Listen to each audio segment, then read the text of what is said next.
So if you've been following along, I'm building a tiny camper for the back of my tiny truck. It's going to be sort of like a tent that's able to pop up and then pop back down. But I've had a change of plans. What if I build something more wild, more transformative, more ridiculous? What if I build a 3-story pop-up treehouse on the back of my truck? You've all been telling me, Anastasia, will this work? Anastasia, is this even street legal? Anastasia, maybe you should simplify it. Well, instead of listening, I'm sorry, but I'm gonna make it more complex than ever. So the plan is that the bottom floor is the ground, so that's where I'll have picnic rugs and maybe a pop-out table that I can sit on. Then the second story will be the back of the truck, so that's where I have the kitchen with all of these drawers that will be made out of bamboo that I can pull out, and I'll have this beautiful functional kitchen that looks so cute. And then story number 3 will be where the bed is. And so this is where it gets kind of complex, I guess.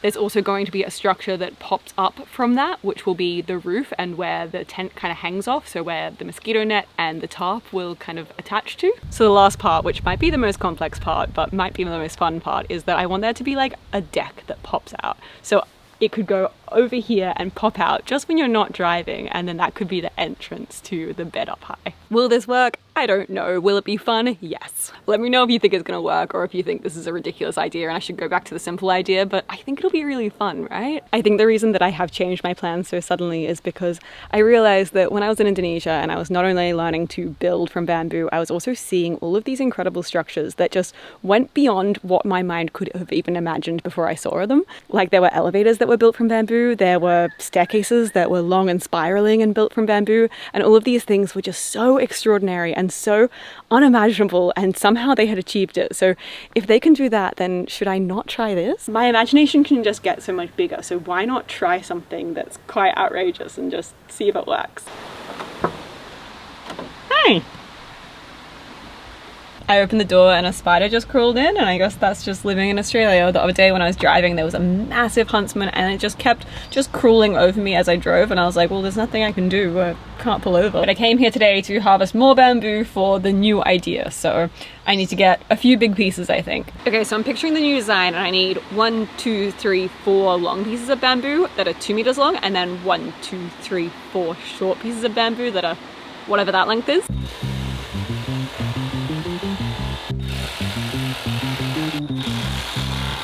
Okay, this is the moment of truth. Can I pull it off this time without a ratchet strap? Alright, so it's stuck again, so I'm gonna have to use a ratchet strap again, but this time to pull it out from... It's stuck in the soil, and it's just that I can't lift it up because it's also stuck up high, so I'm gonna try to pull it across instead and then hopefully get some momentum from there.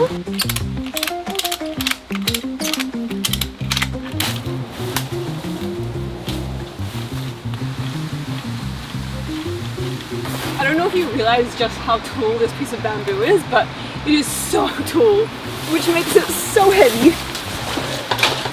Last week I kept saying, why is my back so sore? And then I'd remember, oh yeah, it was this, and now I'm doing it again.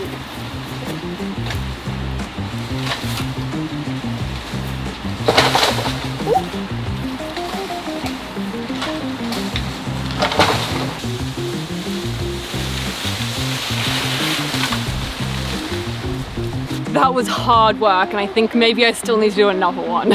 So whether I need to cut more depends on if it tapers in too much at the top and it gets too skinny, because I want it to be really thick all the way. So I'll just see how much I can get out of this, and maybe it'll be enough, but it does bend down here at the bottom, so I'm gonna have to cut that off. So I want 2 meter lengths, but I obviously have to go a bit further than 2 meters, and then also the 2 meters starts at where the node is, because that's where it's gonna be treated to once I treat it, so I don't wanna go lower than that.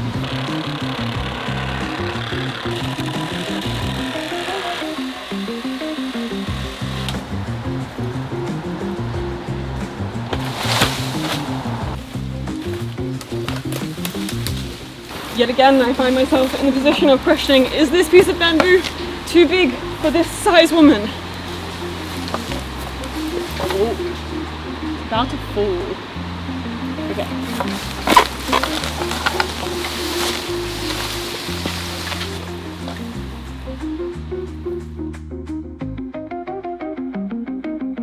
Okay, now I just need to take all of this home.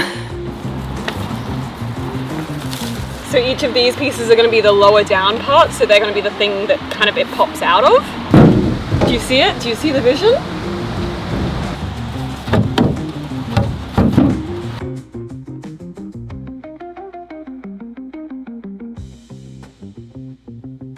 another day and more bamboo to poke through. So this is a whole new lot of bamboo for the new plan, and I'm gonna poke through holes and I'm gonna soak it again like last week, but this time with lots more. All right, so I'm just going to poke through all of the nodes of these, and hopefully I can do it on my own. Last time I had a friend helping, but I think me and Happy can handle it. Oh yeah. Okay, I think that got through.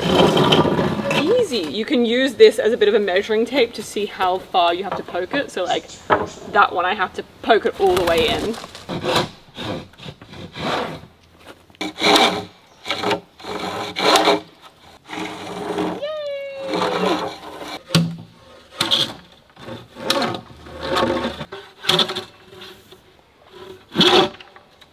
Alright, so I'm all done. So now I'm gonna hang these up here. I think will be good enough that they won't fall. Maybe if I strap them in, and then I'll leave them to soak.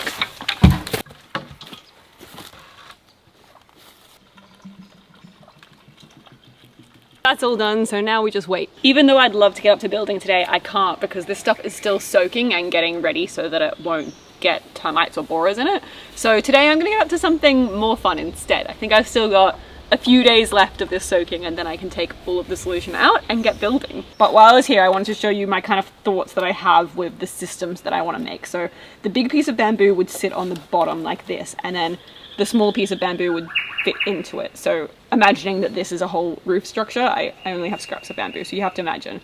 But it would fall into place while you're driving. It would be very snug in there. It would be all safe aerodynamically. No wind's going to hit it. It's all good. Then once you park for the night, you would lift it up, then a chock would come in here, and then it wouldn't be able to go back down, so then your whole roof structure would be popped up. So one thing that you guys have pointed out in the comments and that I've been trying to solve is how would I actually lift the whole structure myself, because, you know, like lifting a gazebo is hard enough on your own, let alone a whole structure that was built by someone with not much experience and completely made of bamboo, so probably will be pretty wonky. So that is an issue that I have and I've been trying to solve, and if you have any ideas, I'd love to hear them. Something that I thought about would be if you lift this up and the chock is kind of like gravity fed, so it comes in diagonally like this, and so then once you lift it, like I could lift it from the center more so that all 4 of the poles go up at the same time, and then it goes up and then the chock just falls into place and then it can't go back down anymore. That's just a thought that I had, but if anyone has a more formulated opinion on this, if there's some engineers out there or just anyone that has any ideas, just not a bush rat like myself thinking of solutions, that would be great. I guess another solution would be to have this whole structure on top to be built from really skinny bamboo that's really lightweight so that it's easier to lift. But I feel like I like the heaviness of this bamboo. Like it looks nice, it feels sturdy. I don't know. Today, while we wait for the bamboo to soak, I'm going to tear down my tree house. I'm just going to tear it down for now and then rebuild it soon, hopefully, and just kind of clean up the mess that I've made here. So I built this tree house when I think I was 19 and I was on uni break, and it was one summer and I just felt like I needed to use my hands and do something. So I decided to cut down a big bunch of bamboo and build when I had absolutely no building experience at all. I had never picked up a power tool in my life. And I still didn't when I built this. I got my uncle to help screw in the poles, and then all of the bamboo, I was too scared of any sort of screw or even nail, so I tied it all into place, which wasn't a very smart idea, but it felt smart at the time. Surprisingly still stronger than I would have thought. Like this bamboo's been here for 5 or 6 years now, more maybe? And it's still, like, it's obviously rotted in some places, but I never treated it or anything, so pretty good. And it's been in the sun and rain and gone through a lot. I do remember just being so determined though to learn this new skill that I knew nothing about, and so I used a reciprocating saw. That was the only power tool that I kind of had the gist of, and I would just go and cut down so much bamboo every day and haul it through the forest for hours on end. I got so strong from just carrying these huge loads of bamboo, and I couldn't think of any other good solutions. Like I didn't have my tiny truck then. I didn't think of any other way, like a wheelbarrow or anything. I used to just haul massive bamboo down here for hours every day for weeks, and it was flooding and I'd still do it, and I just really wanted to build a tree house with my hands, so I did. but then it fell down. Building was always something that I wanted to learn, I think because my dad was a self-taught builder and he built these amazing structures all from hand, and he'd use these self-taught techniques. He was like an elf of the woods. He would just like cut down a tree and make a tree house, and completely in his own style. So it was always something that I definitely wanted to learn, but he died when I was a teenager, so it wasn't something that he was able to teach me, and I think that was really hard, especially at first, because it was something that I always thought that I would learn from him. And I think that's what this treehouse was. It was a response to that, where I thought, well, he's not going to teach me, I'm going to have to teach myself. So a bamboo treehouse is obviously where to start, which was probably a bad idea because it's not the easiest material to build with, but I tried, it failed, I tried again, it failed again, and here I am trying one last time. He always taught me that you can never stop learning, and that every single experience can just be a way to gain some new skills, and you don't need to be taught how to build, you can just teach yourself. He worked on the road service, and how he got the job was that he applied for it, and you needed to have experience using a bunch of like big equipment, and he went to the trial of the job or whatever, and apparently they were like, yeah, you know how to use a roller, don't you? And he was like, yes. He did not.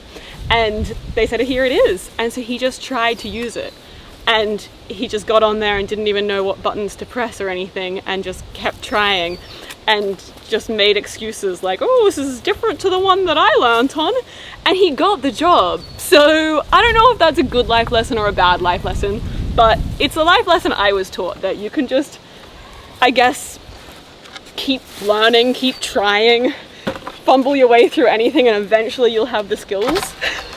So I guess this treehouse would be my first experience of fumbling my way through something and hoping for the best. And you could say that it was a failure, but I actually would disagree, because despite it falling down 3 weeks after I built it, and then despite me rebuilding it and then it falling down another few months after that, I learned so much from this experience, from the actual physical skills that I learned while doing it, and then also just so much from the experience of building something and it falling down, and just learning from that emotionally. Like, it was hard, but also, I don't know, I understood that I did the thing and then it broke, and that's okay.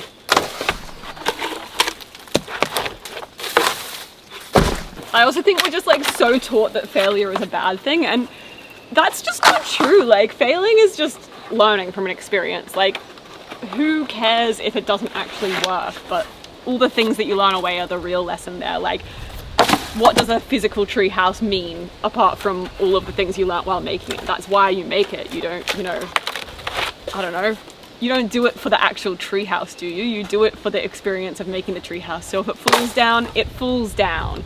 But in saying that, I don't want it to fall down next time, of course, because that would be very frustrating, and I think 3 times would be one time too many for me. So I do want to rebuild this and make it better than the last 2 times. So I think the way to do that is to make some sort of system so that these can move in the wind, because that's the problem. They snap off when the trees move in the wind. And I should have learnt that a long time ago, but I didn't. So I have 2 questions for you. The first one is, how do you do that? So I used, I forget what this is called, tin something?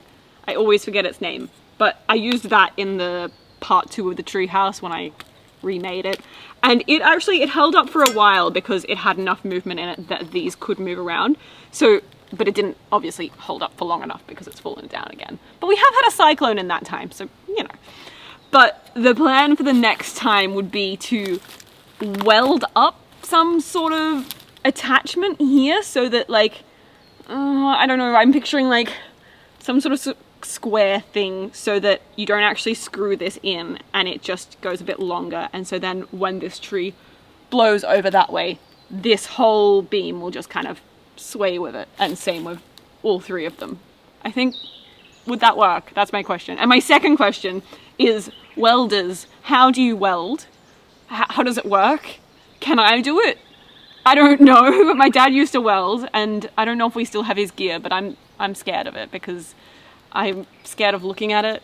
I'm scared of the big helmets. I'm scared of it all. So I don't know. I need to work that out. That's my next step. That's what's holding me back, the welding.